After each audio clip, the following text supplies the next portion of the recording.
अजमेर में मंगलवार को यूडीएच मंत्री जाबर सिंह खर्रा पहुंचे। एक दिवसीय दौरे पर अजमेर पहुंचने पर मंत्री की ओर से अजमेर दक्षिण विधानसभा क्षेत्र में 142 लाख रुपए की लागत से बनाए गए पार्क का लोकार्पण किया और 10 करोड़ की लागत से बनने वाली सड़क का भी शिलान्यास किया गया। इस मौके पर मंत्री खर्रा ने कहा कि सर्वोच्च न्यायालय का मत रहेगा कि निर्माण गलत हुआ है तो जिस कालखंड में यह काम हुआ है। खर्रा ने 7 वंडर के सवाल पर बताया कि सर्वोच्च न्यायालय का मत रहेगा कि निर्माण गलत हुआ है तो फिर जिस कालखंड में यह काम हुआ है उस कालखंड में कब कैसे किसके प्रस्ताव से यह काम हुआ, इसकी निष्पक्ष जांच करके आगे की जांच करेंगे। इस मौके पर केंद्रीय मंत्री भागीरथ चौधरी और विधायक अनीता बघेल सहित अन्य भाजपा कार्यकर्ता मौजूद रहे। मंत्री जाबरमन खन्ना ने कहा कि स्मार्ट सिटी के अंतर्गत झील के किनारे निर्माण हुआ है, उसको लेकर एनजीटी में मामला दर्ज हुआ था। वहां से चलते चलते सुप्रीम कोर्ट तक पहुंचा है। सुप्रीम कोर्ट का आदेश हुआ है और उसी के अंतर्गत उसको तोड़ने की प्रक्रिया शुरुआत हुई है। माननीय सर्वोच्च न्यायालय के अंतरिम आदेश दिया है कि अंतिम निर्णय से पहले एक बार पेशी और सरकार से जवाब तलब किया है। प्रयास करेंगे कि हम अपना पक्ष मजबूती के साथ रखें और फिर भी पर्यावरण संरक्षण के प्रति सर्वोच्च न्यायालय का मत रहेगा कि निर्माण गलत हुआ है तो फिर जिस कालखंड में यह काम हुआ है उस कालखंड के कब कैसे कितने प्रस्ताव निष्पक्ष जांच करेंगे।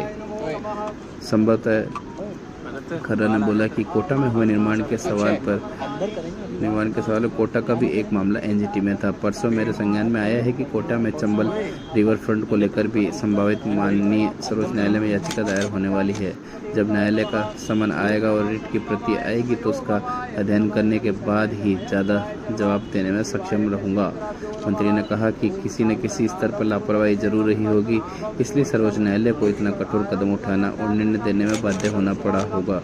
इस सब की समीक्षा करने के बाद ही माननीय सर्वोच्च न्यायालय के अंतिम निर्णय आएगा, उसके बाद ही विस्तार से चर्चा की जाएगी। उस मामले में अब आगामी कदम सरकार की ओर से क्या होंगे, कैसे बचाया जा सकता है इनको? देखिए, सबसे पहले स्मार्ट सिटी के अंतर्गत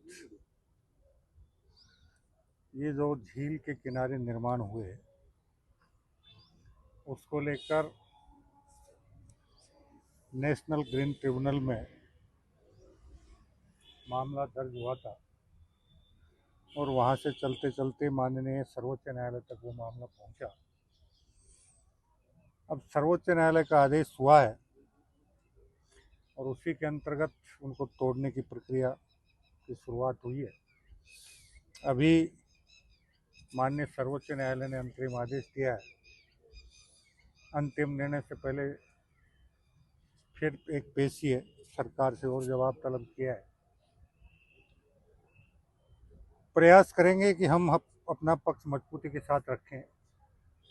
फिर भी अगर पर्यावरण संरक्षण के प्रति माननीय सर्वोच्च न्यायालय का यह मत रहेगा कि ये निर्माण गलत हुआ है तो फिर जिस कालखंड में ये सारा काम हुआ है उस कालखंड में कब कैसे किसके प्रस्ताव से सारा काम हुआ, इसकी निष्पक्ष जांच करके आगे की कार्रवाई करेंगे। कोटा में इसी तरह का प्रकरण था, वहाँ मानते हैं, यहाँ जो है पैरवी सही नहीं।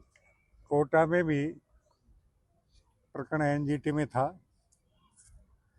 और अभी परसों मेरे संज्ञान में लाया गया है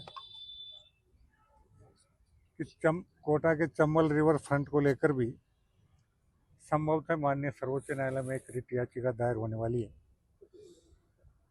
जब माननीय सर्वोच्च न्यायालय का समन आएगा और रिट की प्रति आएगी, उसका अध्ययन करने के बाद ही उसके बारे में मैं आपको ज़्यादा बताने में सक्षम रहूँगा। कोई लापरवाही जो करने वाले अधिकारी हैं, क्या लगता है ऐसे अधिकारियों पर कार्रवाई की जानी चाहिए? करोड़ों रुपए जो जनता के पैसे हैं उनको जो है पानी में बहाया जा रहा है एक तरीके से, जबकि मालूम था कि एनजीटी कार्रवाई नोटिस भी दिया गया था, इसके बावजूद भी बिल्कुल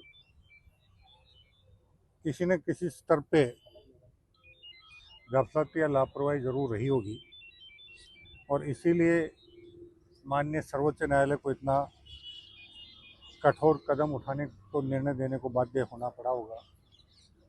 इस सब की समीक्षा करने के बाद ही जब माननीय सर्वोच्च न्यायालय का अंतिम निर्णय आएगा उसके बाद मैं विस्तार से इस बारे में आपको कुछ बताने में सक्षम रहूँगा। और